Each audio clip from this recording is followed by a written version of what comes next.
Hello and welcome to the 𝗁𝗨𝗂𝗆 podcast. We're your hosts, Kari Yunii and Yunii Kari, and this is the February 2021 Transits and Tarot episode on the 𝗁𝗨𝗂𝗆 podcast.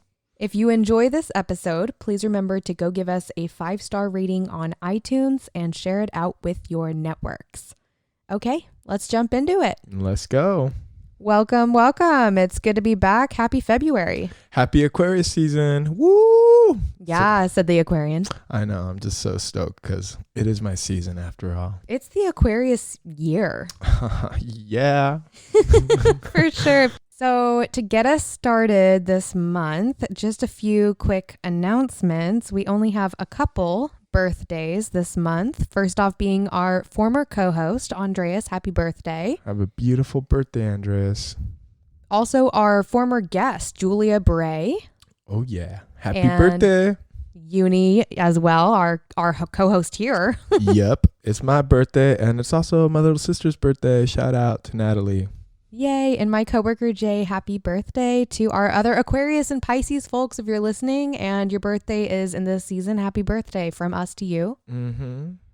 And other announcement, readings and ongoing tarot videos that specifically support the podcast and really go deeper into each card that we pulled and show imagery. If you're a very visual person, you'll love those.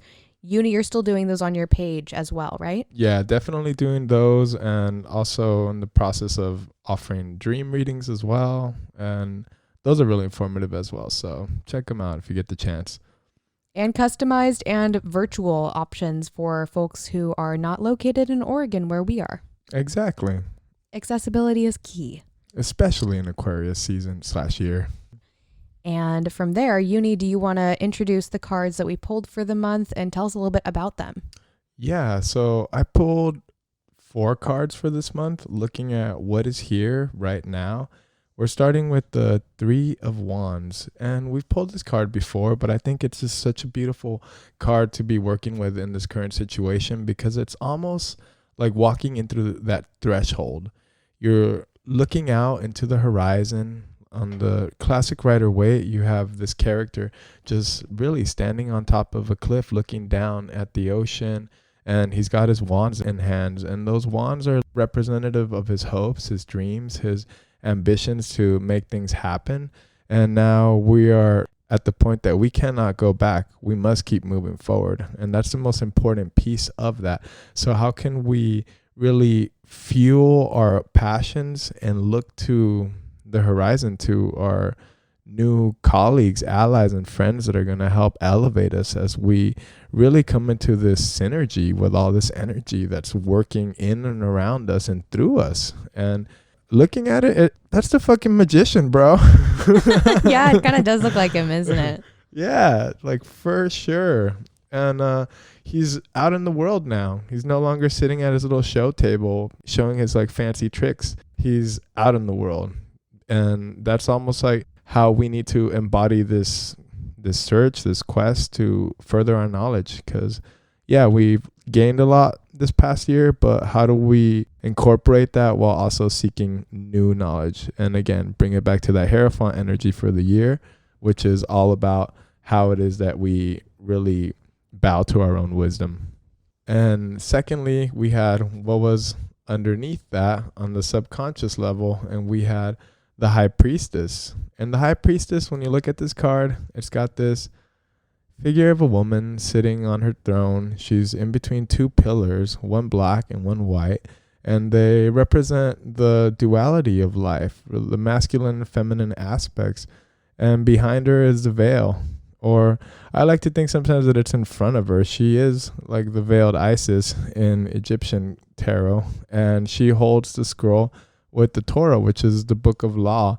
And the book of law being like the truth. The truth is what she's holding, what she's guiding. She's connected to the moon and the cycles of the moon, and very much to the womb of creation. Actually, there's a moon on the bottom left-hand side of the card, and it's got this little watery aspect like flowing from her dress, which is really indicative of almost like the universal consciousness flowing down through that. And if you think about your body being made of water, The moon is pulling on the water within your cells. So as the moon has a different phase every day, so does your mind, your body, your soul is being affected by the gravitational pull. And that is the pull of life. And she is revealing all the hidden aspects of ourselves through us. But it also requires us to be vigilant.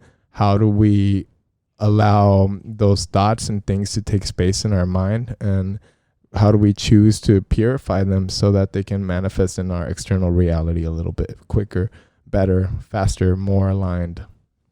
She looks so serious on this card, and her hat that she's wearing, I don't know what you would call that type of hat. As we know on this podcast, I'm extremely talented at describing the images. I was trying to describe the Two of Cups card to somebody the other day, and I just couldn't. I was like, there's two people and there's this thing in between, and it's like, is it a monster? I don't know. What is it?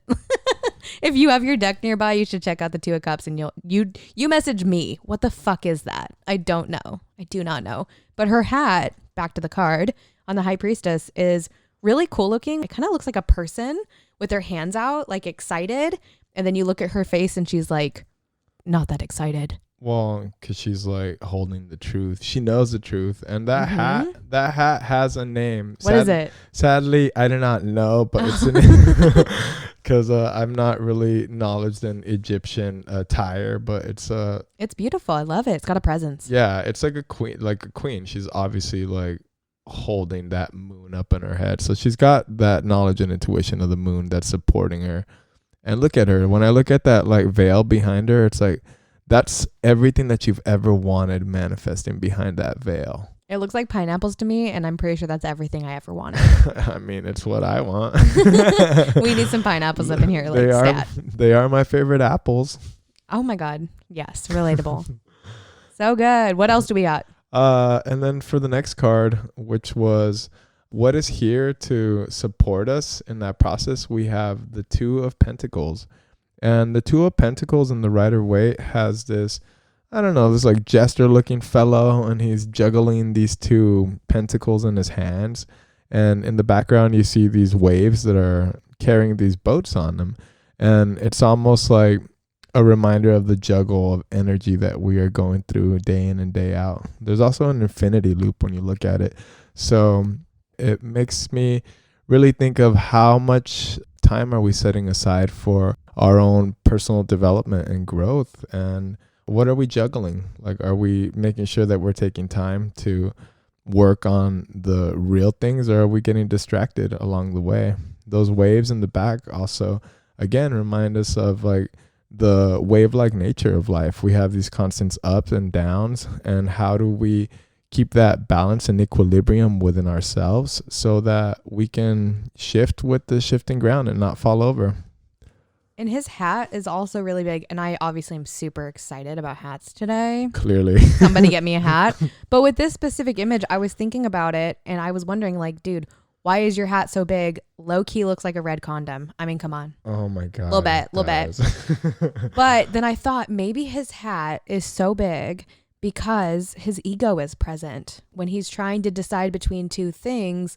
And he's saying, well, I don't have to choose. Or maybe he's got more than two things going on. Maybe you have more than two things going on and you're like, I can do it all. And you can do it all. But if you do it all, is it going to be the quality that you would want it to be? That's true. You could be sacrificing the quality of it but by just trying to get it all done. And that's why I think sacrifice is actually one of the key words for this card, is because when we put our energy or time, our money, whatever it is, our currency into one thing or another thing, we're fractioning it off. If you only have 100% every day, where does that 100% go?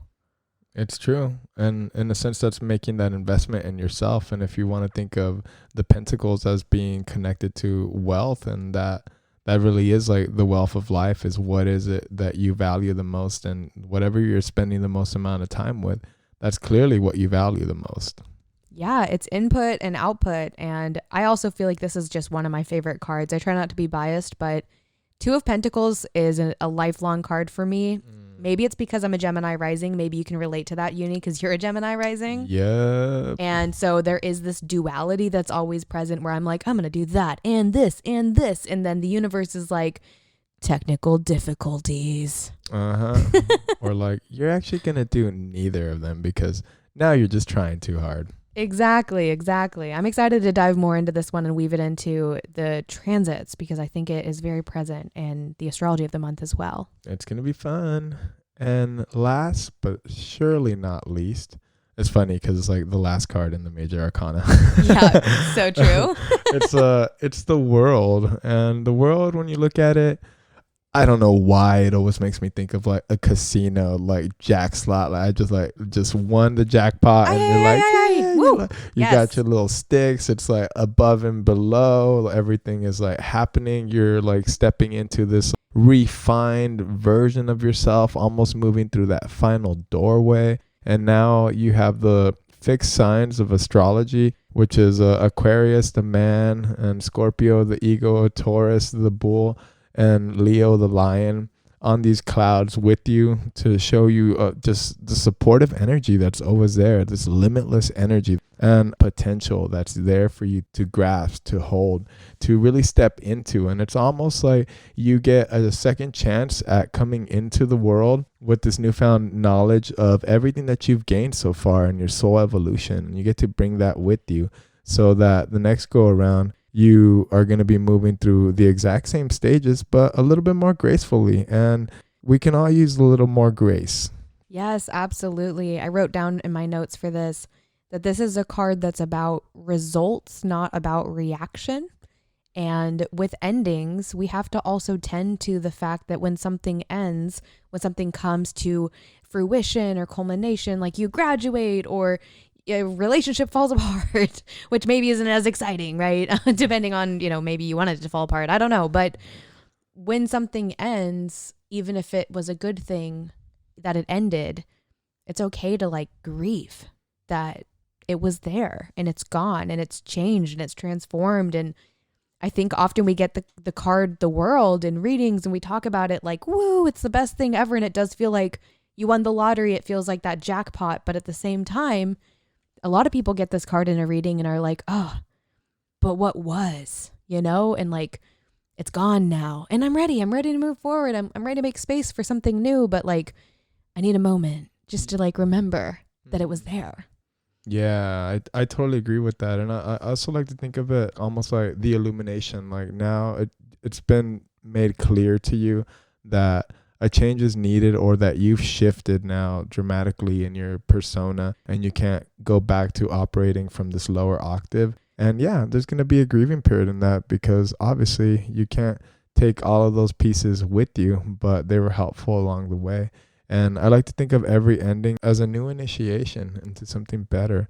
And maybe not necessarily better, but something different, something that's going to provide you the impetus towards evolution. And how Aquarian is that? Something not necessarily better, but something that is different. That is a lot of the energy that we are in this month. And the last thing I want to add on the world card is that homegirl is like half naked or like, okay, she's like 80% naked. If we're going to be specific here. Tits out. Tits out for this one. And that makes me think of how you are seen when you finish something. And even if nobody else sees you, you see you. You see that you ended that you allowed that to end, that you made that end, that you embraced the ending, that you created the space for the beginning to come into fruition and to become something new, something different. Yeah. You've been alchemized, and like, look at that nakedness and bring it back to the purity. It's like now you're being reborn into that like purity of like mind, body, spirit, all of it. And you're not afraid to like flaunt it because that fucking higher octave, higher self looks good on you. Like it's like she's looking in the mirror and she's like, oh, look at me, I'm fucking supported, bro. Yes, exactly. I am exposed. Yeah, exposed in all of my beauty, because it's also like, how do you carry yourself behind closed doors should be how you carry yourself out in public too, You don't need to hide anymore. In fact, you really can't hide. That's what this card says. Don't try. Let it go. Don't hide. Be here now. Yep. And that being said, let us dive into our transits. Yay. So first transit that we have is Venus entering Aquarius on the very first day of the month, February 1st. And keep in mind, throughout all of these transits, we do have Mercury retrograde. We'll be referencing that throughout the episode, but that is something that is at play in tandem with all these other transits that are also happening. So Venus entering Aquarius, Venus is a quick moving planet, much like Mercury is. So this is a 25-day transit. And some of the questions that came to mind for me were, what is oddly beautiful to you? What is so unique about another person, perhaps, that you are attracted to it? What unconventional ways of sharing laughter or building community are you interested in exploring? It's like how I saw online years ago, someone filled a chocolate box full of nugs of weed for Valentine's Day. And while part of me thought that's hilarious, the other part of me thought that is fucking genius. And where can I get myself a box of weed for Valentine's Day? Granted, we're in Oregon, so it's legal here, okay? But I just love that so much. And that's what I was thinking of when I was just imagining, oh, this transit and how is that going to feel? And it's like the thing you don't expect. That is what Venus in Aquarius is like, I'm going to surprise you with the way that I know how to love you. And maybe you can surprise people with the way that you advocate for how you need to be loved, which maybe is a little different than they're used to loving. Maybe if you're in a new relationship, for instance, like that person might not know your love languages yet. And I know we talked about love languages on here before, but they're so helpful. They're so useful. It's so true. Because you might be loving somebody and not hitting the mark at all. Absolutely. And Venus in Aquarius is all about self-liberation as well, in the name of love, in the name of money too. Thinking about Venus is like your finances is like, I'm going to liberate myself from this habit because it drains my fucking bank account. Yep. And it's not giving me any ROI. You know, I'm having flashbacks to Capricorn season. Like, what is the ROI? What is the ROI? Like, this shit does matter. So this is a time to explore and expand. Also pleasure of self. And yeah, that can be sexual, but it can also go beyond that. What else pleasures you? What pleasures your mind, which is very Aquarian? What are you doing to feed and pleasure and grow your mind? What does that look like? So those are a few things that are really going to be present for Venus in Aquarius. What do you think, Yunii? Venus in Aquarius has this unconventional flair as we approach beauty, desire, and our generation of wealth. And by extension, I like to say health. Venus, being very much a body-oriented energy, invites us into engaging with our relationship to pleasure and desire as a means of reaching new highs and shattering previously held connotations or ideas around what it means to be a spiritual being in this physical experience. And I think it will draw us towards situations, people, places that will be expansive in their offbeat nature, encouraging us to stand firmly in our own truth as we continue to explore, observe, and unravel the themes of beauty, love, and desire. We get to embrace our independence while deeply honoring the role that we play within the interconnected framework of society. That's beautiful. And made me think of the high priestess, and even like myself being like, oh, she's got kind of a serious look on her face. Like Venus in Aquarius is like, bitch, I look how I want to look. I did not dress for you. I did not show up here for you. This is for me. And if you don't like it, my hat has fucking horns on it, so watch out. Or hands. I don't know. Are they horns? Are they hands? I don't know. Somebody is going to also have to Google the name of this hat and send that to one of us because clearly we need to know. The bitch has horns. Kind of, yeah. I love it. And yeah, like tying it back to that card, you could also like think about it as that being that engagement with that pleasure, with that desire. Is that desire serving the whole? Is it in alignment? Ooh. Is it like being the most pure version of that desire so that when it manifests in front of us, it doesn't pull us into feelings of shame or guilt or something, because it's coming as a true pure desire that is longing to be expressed. And I like to think that in order to find belonging, you need to really be in your longing. Ooh, yeah.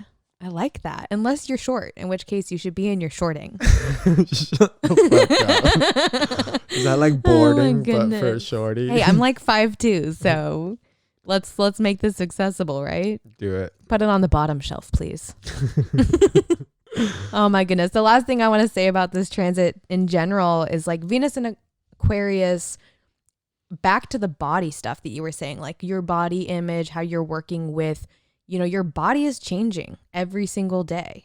What's the cells thing? I don't know. You're the science person. Oh yeah. So because our bodies are made out of like roughly like 60 to 70% water. So then you could extend that and think about it. If the moon has like such a powerful effect on the tides because of its gravity, then you can assume like safely that it's also doing that to you on a very minute level that maybe we may not be aware of it. If we're intuitive, if we're sensitive, we're fucking feeling that for sure, because you'll get crazy during the full moon. I have the opposite. New moons are when I can't sleep. I'm like crazy full of energy.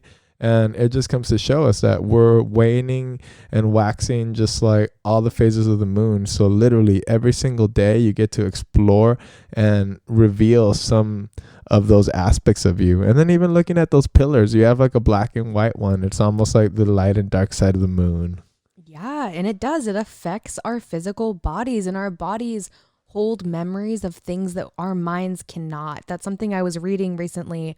Actually, I was diving into some like understanding more about your own trauma and going down that rabbit hole. And it was so interesting reading about how things that happen to you so early on in life that you don't recall at all, but your body does. Yeah. Crazy. Yeah. Crazy. And like the way that the moon actually affects our bodies, like it's a radical time to love yourself when so many companies are profiting off of you not loving yourself. So Aquarian. So Venus in Aquarius is like, what can I love about myself anyways? Even though it's a thing that like, maybe I'm a little embarrassed about it, or maybe it's something that, society doesn't show that as beautiful or whatever. Like, do you have a birthmark that's kind of weird? Rock it, go get that photographed, put that on the fucking wall. Like, how can you love that more, even though it's different? How can you love it because it's different? I love that too, because even the fact that we're working within the Hierophant year, also it's almost making you question, like, do you really feel that way? Do you feel like it's weird and unlovable, or did somebody push that on you and you now took it on you? So you're here to like question that now. You're here to like really sit down and be your unconventional weirdness. Like, some of us are fucking weird. That's great.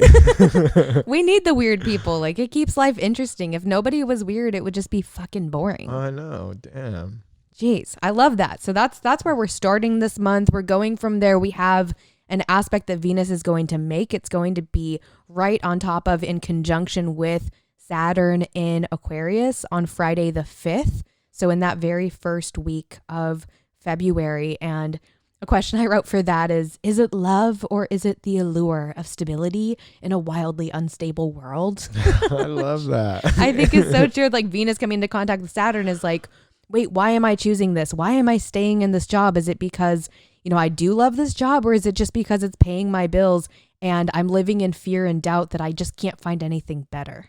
And that's in a sense of betrayal of the self, which is what we're working on stopping this year. Yes. And with Venus making contact with Saturn so early in February, we get to test the waters of how our relationships may sometimes limit our self-expression or our individuality. Like, maybe your new hobby takes you away from time with your family and your partner just doesn't like that. Or maybe your roommate doesn't want to hear you playing D&D virtually from your living room and asks you to move into your bedroom where the internet connection actually isn't as strong. Whatever it may be, this transit might require some compromise, but there's a difference between compromise and self-sacrifice, which is very Two of Pentacles. You have to strike a balance or you're going to drop both of the coins. Yep, I love that.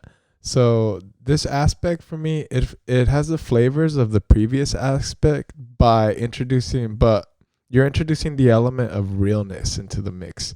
And that brings this Aquarian energy back into this earthy mix. And given that Saturn is Aquarius's ruling planet in Vedic astrology, it pushes us towards being more practical in our route as we go into our pursuit of pleasure, happiness, and desire. It awakens that scientist within as we seek to apply well-tested strategies into the generation and manifestation of our own personal health and wealth. And this in turn creates a launching pad upon which we get to ignite new rockets of desire that send us hurtling through time and space as we gravitate towards new orbits while opening up to deep receiving on all planes of existence. Yes. I love that. I love the scientist part too. Like, it is an Aquarius. We can't forget that. Just because we're talking about Venus and Saturn coming together, it's not just the blending of these planets, it's the blendings of these planets in like the scientist sign. That's what Aquarius is. It is the genius. It is the scientist. And like, what did we think of scientists when they told us things early on for the first time? That they're crazy. Exactly. Like, oh, you're crazy. You mean that like smoking cigarettes could kill me? Whatever. I think I'll go smoke another pack. Like, people used to not think that that could kill them. Right. And I like the thought of that too with because Aquarius, like, yeah, if you try to bring in that Saturn energy, you're not going to restrict it. You're just going to give it parameters to work within, and it will go through every single one of those parameters until it figures out a new innovative approach towards something that maybe was overlooked for so long. Yes. And with Venus in the mix, it goes back to like how I love you, and is that measurable? And maybe it's not. Maybe you can't quantify it into data like, well, you check this, and this, and I know that that means that you love me. But it's like, I might not know that you love me if you're not speaking my language. How can you speak my language? Yeah, because you don't want to have to be translating your heart to somebody. I'm like, how do I say speak my language in a different language, Yunii? Habla mi lenguaje. What about in French? Parle dans ma langue. What about in German? Sprache meine Sprache. Can you do Japanese? Hanaste watashi no kotoba. I love it. I love that you just did that and on the spot too. That's so cool. That's awesome. Parle ma langue is what you're saying in French. Parle ma lawn. That sounds like go park on my lawn. That's what it sounds like I just said. Oh, wow. I'm actually, I am French. I took that DNA test and actually I am French. Wow. I should slap you. I'm also German and I can't speak that either. Oh my goodness. Oh, míos Dios. Oh, minus Gottes. God. Our listeners okay, get ridiculous. Get to it. Okay. So our next, not so much transit, but our next event is our new moon in Aquarius, which is on Thursday, the 11th of February. And this is a very Aquarius new moon. And I say that because we have a whole crowd of planets. Sun and moon, of course, are there, but we also have Mercury, Venus, Jupiter, and Saturn. So here's some tough stuff that's going on with this new moon. We have Saturn squaring with Uranus and Mercury and our Aquarian new moon, all squaring Mars and Taurus. So we have multiple planets in squares. These squares between the Aquarian planets and the Taurasian planets are one of the biggest themes of this entire year. So it's one of those get comfortable being uncomfortable kind of vibes that is going to carry forward with us as the year continues to unfold. And you've got to remember that squares have sharp edges. They can cut you if you don't mindfully work with them or around them. You want to keep in mind that the Aquarian themes, not only of this Aquarius season, but of this Aquarian year and era, we are all collectively living in right now. The old ways simply will not open new doors. The same people that you've always kicked it with won't be the people who are going to mirror back at you new parts of yourself that are eager to be expressed, nurtured, or welcomed into your new world. This is world card energy for sure. What must you revolutionize, Aquarius, within yourself right now? What sacrifice must be made to liberate you from the patterns that keep you submissive to things that are, quote, good enough, when there is better out there waiting for you to find it, or, in very Aquarius fashion, perhaps create or invent it. So there's some tough stuff going on. We have some good news too.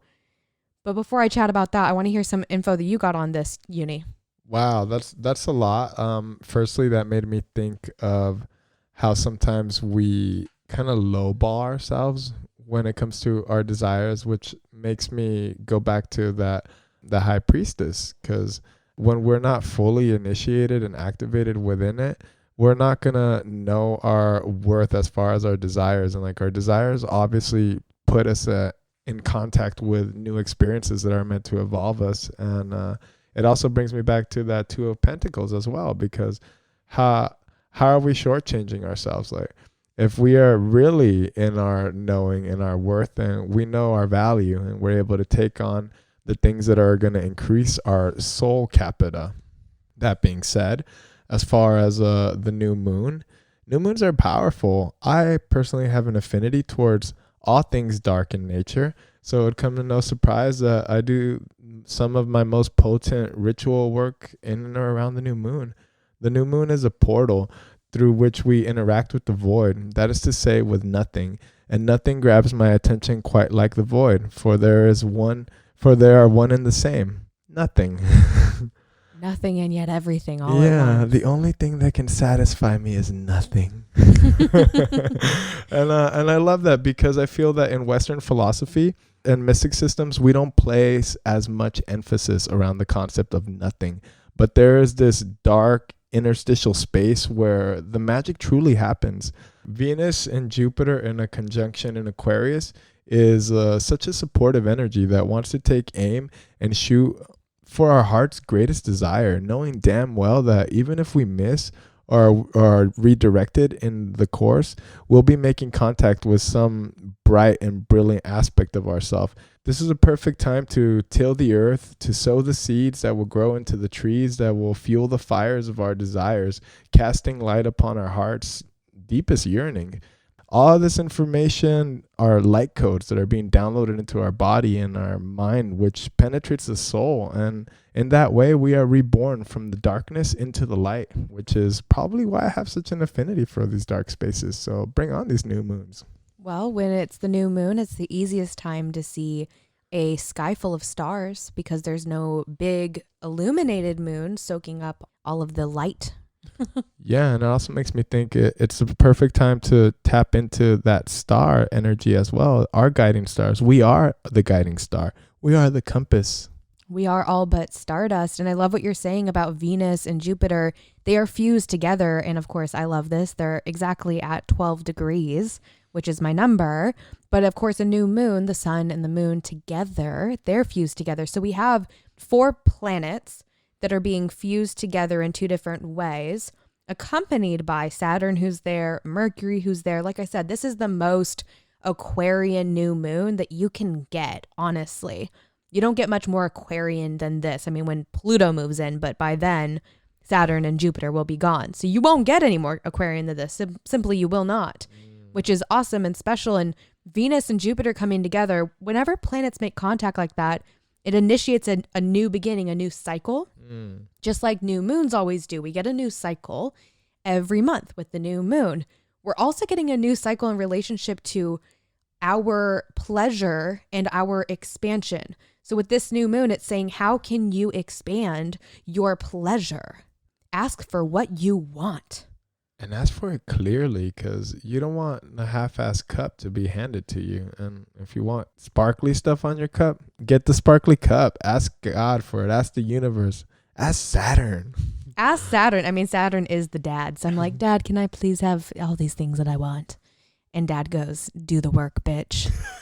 And then he says, yes, after I do the work, of course. And there's some other good things going on. That's why I started with some of the heavier aspects. So I love that you brought up these good aspects that are going on. We also have Chiron in an exact sextile to Saturn, 6 degrees to 6 degrees. This eases up the energy in the sense that what needs to be healed is here. We just need to clean our glasses off so that we can see it. We need to pull out a chair at the table of our lives and welcome the grief that we do have to take a fucking seat. The endings will only linger if we do not allow ourselves to tend them, to mourn them, to truly lay them to rest. Again, the world energy is so present this month. And our Aquarian party of planets is also in a trine to the North Node in Gemini. The future wants to free you. and help you hold the perspective that all of this challenge is not without good reason, even if we don't understand why the fuck we're being challenged right now. We maybe can't see exactly why the things ended that did end. Maybe we can feel that it's time to create some new networks, very Aquarius, but are afraid we'll meet people who don't know the sound of our songs. But it's time to sing a new song. A new melody with the voices of the world, really. A duet. Yeah. A chorus, a choir. A beautiful harmony between all of the voices and all of the sounds and sights and colors. And what is that if not very much that Three of Wands energy of being out there, going to make these new alliances? Maybe we're not completely sure of what is going to be there, but we're open to receiving the messages and the teachings that are going to flow to us, knowing that we have the discernment and the knowledge and the wisdom to pick the situations, peoples, and places that are going to help us gain whatever missing pieces of the puzzle that we need in order to fortify ourselves and reassure us as we continue to take that step on that journey. We are charting new territory here. We are not going to find the way forward from old maps. We are creating a new map here. And that's so important for this new moon. We have some friends over at, speaking of the moon, Attuned to the Moon. My friend Jana Romer runs that. And they recently made a post just the other week specifically about Mercury and Aquarius. And there was a quote in it that I loved so much that I have to share it.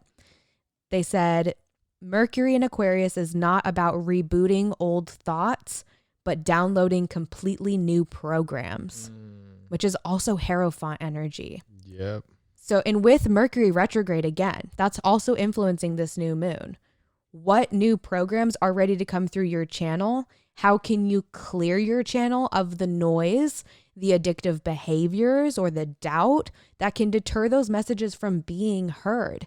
Which is High Priestess. How can you get quiet enough to hear which way to go forward in your new path, which is Three of Wands, so you can close the door on the way things were, the world, and maybe you're going to have to make a fucking choice. Two of Pentacles. Like, I see so much of the connections between these cards, and especially this new moon with all this Aquarian energy is like, you have to innovate it. Do not fear innovation. Welcome it. Yeah, innovate. And there is a Mars sextile in Neptune too, right? And that Mars sextile Neptune brings a great deal of harmony and ease between the drive to get shit done and our dreams. It loosens the grip of illusion by paving a path forward for us to not only make shift happen, but to do it in a way that's sustainable and doesn't discourage us based on the sheer magnitude of the work that's ahead. I like to think of it as Tower energy meets Hangman energy, and the hyper-focused piercing rays of that Mars energy like coming in and literally cutting away at the rope that holds us in the in-between space, that we not only drop onto the solid ground, but are also like ripping out the foundation below and ensuring that we have a leveled foundation upon which we can build our new ivory tower, and that tower being representative of our dreams, so that when they gaze upon the structure that we've built, the world will weep in solemn beauty captured within the bedrock of our lives as we strive to move forward in our creative confidence and grace. Ooh. Yes, yes, yes. And following our new moon in Aquarius, on Friday the 12th, we have the Chinese New Year. It is the year of the metal ox. I don't know how to make ox noises. That's my Wait, ox that was noise. like a bird. Oh, God. I'm like, what is happening to your ox, Yunii? Sorry. Somebody needs to get this ox a glass of water or a cup of tea or a back rub. Get it some flowers. I'm like Ferdinand. I love sniffing it. the flowers. So what can you share with us about this Chinese New Year? So we're welcoming in this new lunar year with a burst of supportive energy from our friend, the metal ox. Sorry, I had to. I don't know if our listeners are familiar with Chinese astrology, but I won't go into too much detail with it. It requires an episode of its own, but in short, there was a great race upon which the 12 animals partook, and their astrological order is based on the order in which they crossed the finish line. Originally, the ox was supposed to be the victor, but it was beguiled by the rat, which hitched a ride on its back, and upon the ox crossing the finish line, the rat jumped off, so it landed before the ox. That rat. I know. It's like, that rat came with a plague. Oh, I mean, for real. Coronavirus. This shit is getting real. And thus, the ox comes after the rat. But that being said, the ox is a very prosperous sign. It's honest, it's hardworking, but it never seeks praise. It does everything behind the scenes. It's associated with the yang energy, which is the masculine principle of creation. So this year is going to be charged with stable, sturdy, raw, and earthly energy to help us plow the fields ahead as we cultivate the fantastic orchards of our dreams.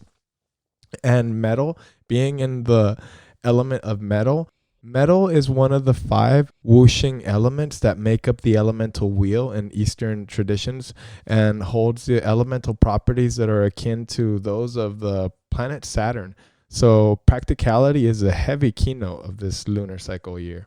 So good. So good. I love that you can bring in some of those other historical pieces and the story of it too. Like, story is so powerful in helping us understand things. And I have so much to learn about Chinese astrology. This Asian philosophy is amazing. Eastern philosophy, we'll call it that. Bigger umbrella. Love it.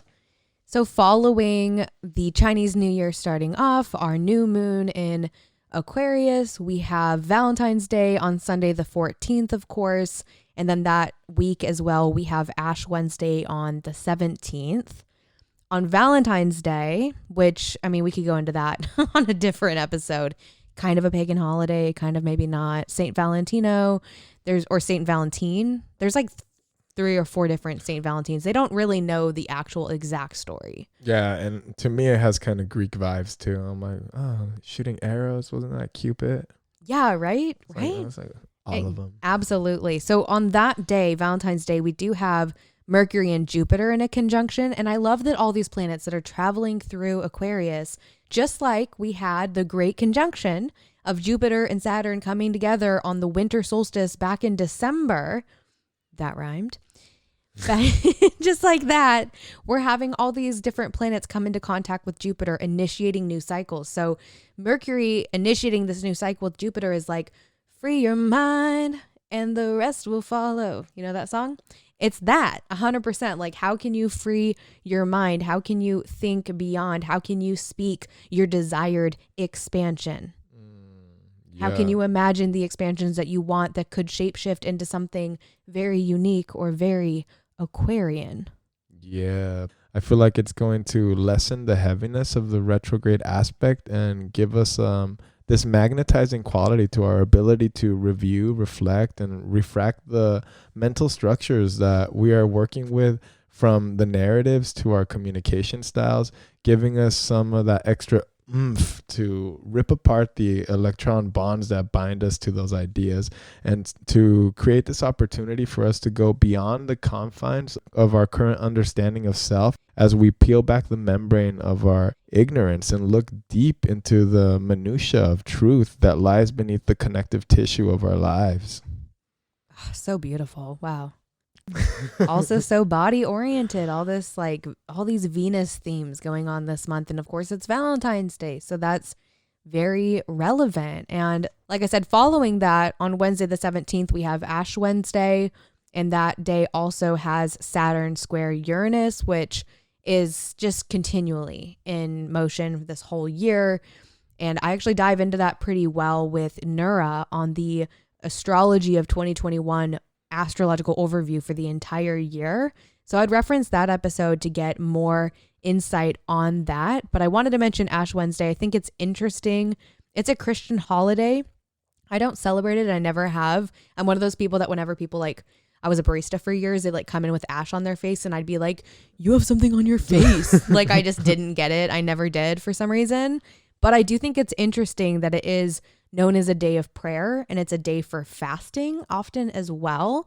And like with Mercury retrograde, I just wanted to mention it because clearing your channel in a way like that is very powerful. Even if you're not a person who's like, I'm going to fast all day, you know, maybe you just fast for a chunk of hours or something, but doing something to actually clear your physical channel to help your brain be clear.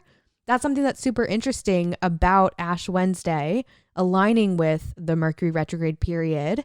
And of course, this is also preceded by the Tuesday that kicks off Lent, which is the 6 weeks leading up to Easter.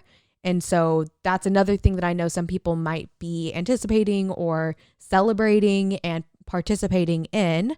And just wanted to mention it for those of you who are participating in Lent. I have never done it, but more power to you. I know that that takes a lot of willpower, and that's very Saturnian in nature of like, I'm going to do this thing to make myself better, even though it's hard to do. And it's also very Two of Pentacles of like sacrifice. Yeah, it's also very much the world too, because it's like, now how are you engaging with the world? Are you approaching it the way that you normally do? Or are you like really buckling behind your actual like beliefs and stuff? And when I think of this aspect, the square is going to be testy in that you have on one side this urge to kind of break free and break out, and on the other side something that's trying to really confine and constrict.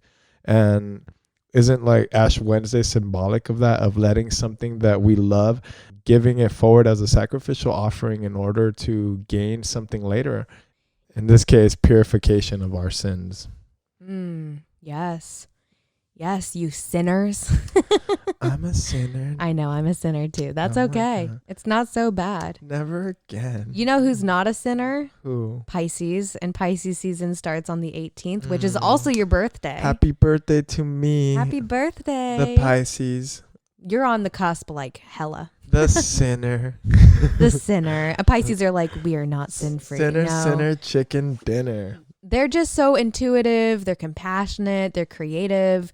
The fish of the zodiac, our Pisces folks, are exceptionally skilled at taking the entire ocean into consideration when deciding where to cast their fishing lines or direct their sails. Pisces are the poets of the zodiac. They often have bleeding hearts and an unparalleled capacity for empathy and deep connection. On the flip side, if you know a Pisces sun sign person or even a Pisces moon sign person like myself or Yunii, who both happen to share that placement, then you know that we can be messy in our creative process, procrastinate or distract the fuck out of ourselves. And sometimes we can be so idealistic that it just isn't practical at all. And I remember the last time we talked about Pisces season a year ago, quoting the Above and Beyond song, You Got to Go. And I actually quoted their Dream On Little Dreamer lyric for that. But I was listening to the song again, and some of the other lyrics in that song really stuck out to me for this Pisces season that I wanted to share, which are, you got to gather up what you need. You got to choose a direction. And when the moment is right for you, you got to go. You got to keep your ideals high. You got to know that the sky belongs to no one. You know you got to go. And ain't that fucking Three of Wands? And the world, definitely. And I love that song so much. If you haven't heard of Above and Beyond, check them out. They should be sponsoring us. We should have them on as guests. Oh my God, yes. So Pisces season is here, and let us roll in the deep. For real. And but just not too deep, because you know your girl's still in Aquarius and she needs to come up for air. True. You can't flip your hair underwater, you know. Oh, that is true. Well, that being said, I welcome the sun in Pisces and the soft richness and the energetic field that comes with it. It has this celestial, ethereal quality that makes it hard not to get lost in the fullness of all of it. Almost like having an extrasensory organ of perception that just adds another tantalizing layer onto the field around us. And when I say field, I mean the field of energy. I mean the field of beauty, the field of aliveness that really encapsulates and like is around everything. And I feel that having these Pisces placements, especially I'm assuming if you're a sun, it's going to be even more so, but having it in a moon sign, like, damn, you are just so sensitive. despite the fact that you're coming off as a hard ass. Oh my goodness. Well, that's your Aquarius aspects for sure. Little bit. Yep.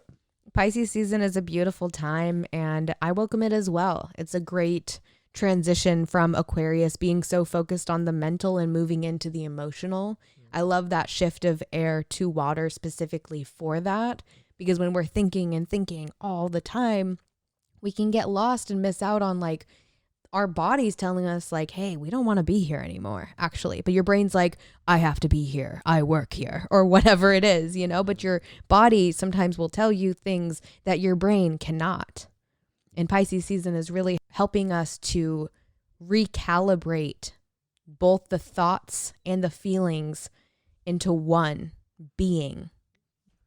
And right after Venus squaring Mars, the very next day, we have Mercury turning direct in Aquarius. Yay. So the retrograde period is over at this point in the month, but the lessons that we have been asked to learn during this first Mercury retrograde of the year will remain with us. I mean, forever, but also specifically until Mercury leaves its shadow period, which isn't going to be until March 14th. So what this means is that we are still processing what we learned during the retrograde period. And maybe we're actually still learning things as well. So you can take a look at your natal chart from 11 degrees to 26 degrees in Aquarius to see where this transit has been activated for you specifically.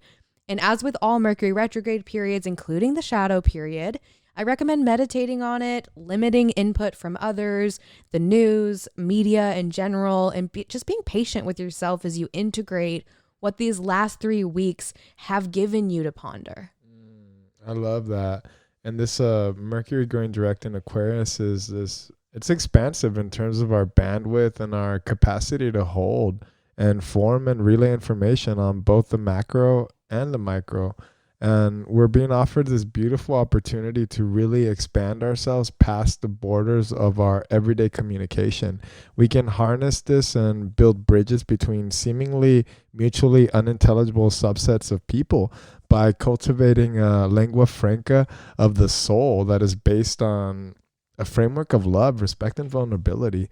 This is like the Super Mario mushroom of communication as we connect from this harmonious, intelligently detached, yet interested and invested state of awareness.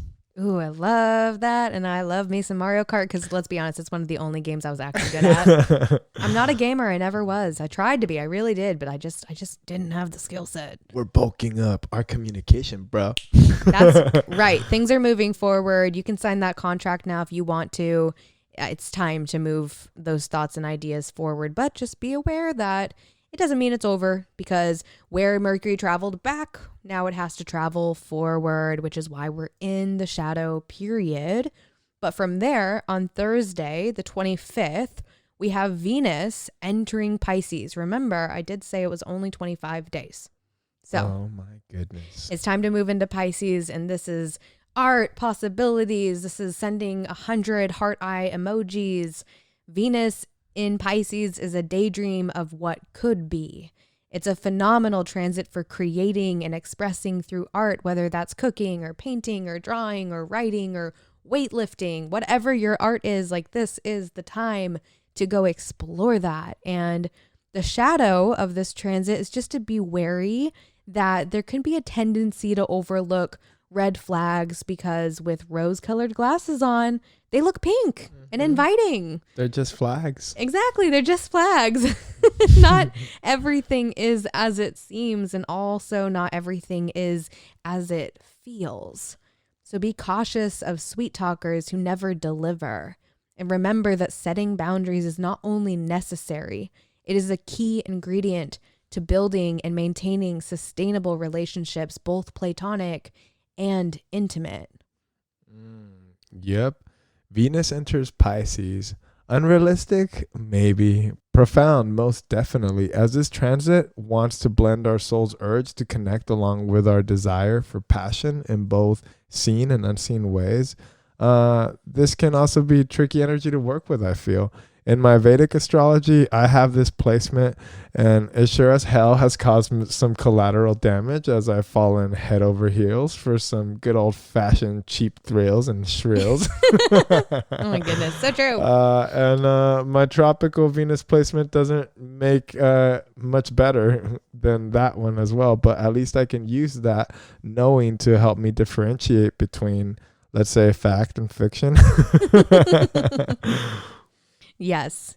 Fact and fiction is actually a great way to describe Venus in Pisces. Just asking yourself, and it's not easy to ask yourself that when you are looking at something that's so beautiful that, you know, it's too good to be true. And you don't want to hear that. You don't want to realize that, because realizing that ruins it. But would you rather ruin the dream that's not real, or drag it out for who knows how long, and then wake up one day and Saturn sitting at the edge of your bed looking at you saying, yo, that was not fact. That was fiction. It was a perfect illusion. Yes, exactly. So some things to be aware of, but also such a great time for that creative energy to flow through you and for you to explore different mediums. You know, if you're like me, you have a guitar at home maybe that you never touch and you don't know how to play, but like maybe you want to learn how to play that now. Maybe you want to pick it up and try it out. See how does it feel to try this new way of feeling. Very Pisces. Yeah. And obviously you can be lured into feeling other things with perfect illusions. Precisely. And following Venus entering Pisces, we do have our last transit we want to talk about in this episode, which is the full moon in Virgo on Saturday, the 27th. With this full moon in a trine to Uranus, which is a more supportive aspect, and Uranus is still, though, in a square to Saturn, we are being offered an opportunity to release something in order to help us embrace the change that is coming and the change that is already here. The thing about opportunities, though, is sometimes they come to us in the form of sacrifice. Sometimes they don't feel like opportunities at all. We still have Mercury in Aquarius due to its retrograde period earlier this month, making it stay in the water bearer sign last longer than usual. And Mercury is conjunct Jupiter still, trining the North Node in Gemini. Translation: new ideas will open you up to expansion. New narratives of this is happening for me instead of this is happening to me can and will set you free. Pluto is also a part of this equation for our Virgo full moon as it trines Mars in Taurus and forms a sextile to Neptune in Pisces. Both positive aspects. Transformation awaits us, but we have to let what's dead die. We have to close the book and open a new one to step forward as the authors of our lives. And with the full moon in Earth sign Virgo, we have to see the challenges, crises, and discomfort as temporary, and even better than that, as opportunities to release the expectation of perfection and cultivate our own inner knowing. Very High Priestess here, that the harvest is indeed coming. Damn, girl. The full moon is always such a beautiful reminder of the heavenly light within each and every one of us, for it reflects the light of our heart right back at us. It serves as a reminder that even in the depths of the unknown, the path before us is always illuminated. We just have to have the courage to move forward. And I think Virgo energy will bring a much needed personal assessment as we check into where we are giving too much or not enough, or distracting ourselves, or selling ourselves short in relationship to the world and others and every other of that aspect. It's almost like getting the reality check that we need while we're wandering these mystical, sleepy, dreamy illusions. Yes, the reality check that you need isn't always the reality check that you want. Yes. And even like if you think of the moon too, it's coming through this mysterious medium, the moon, the mystery. The High Priestess. Her and her weird fucking hat. Her horns. Her horns. Oh my goodness. She's a horny bitch. Oh my God. See? I knew it. She wants to explore those horns. It's the illusion. Let it go. I mean, there is, there's only 2 letters on this card. And they are. No, you did not. Yes, I did. You know what? I won't even say it. You have some homework. You pull out your Smith Rider-Waite, or you look it up online, find out what those letters are. You'll know what I'm talking about. I'm just saying, she is a horny bitch. Obviously. Oh my goodness. There's so much good astrology going on right now. It is not easy stuff. It's heavy. It's hard. It's innovative. It's new. It's exciting. It's scary. It's so much of all of those things. It's endings and beginnings, the world, the presence of that. A lot going on right now astrologically, and really just want to invite everybody to just self-tend as much as you can. Give yourself space to process. Give yourself space to grieve, even if you are also excited. You can also acknowledge when you're not excited. You can be excited and not excited at the same time. It's true. And you should give yourself ample time to explore and revisit, reassess, make up your own mind around your body, your pleasure, your ideas, the things that really light you up. Because right now, with that Venus and all these other aspects, like, you're getting the opportunity to explore and observe, to get clarity on you. That's right. And with all of that said, we want to wish you a wonderful February and an awesome Aquarius and Pisces season. And that's all we've got for you today on the podcast. Yeah. Thank you for joining us. Thank you for laughing with us. Or at us. Or both. A little bit of both. But we will catch you on the next episode. Yeah. So until then, take care, and we'll be here for you. Bye-bye. Tschüss. That was so fun. I think that was our best episode ever.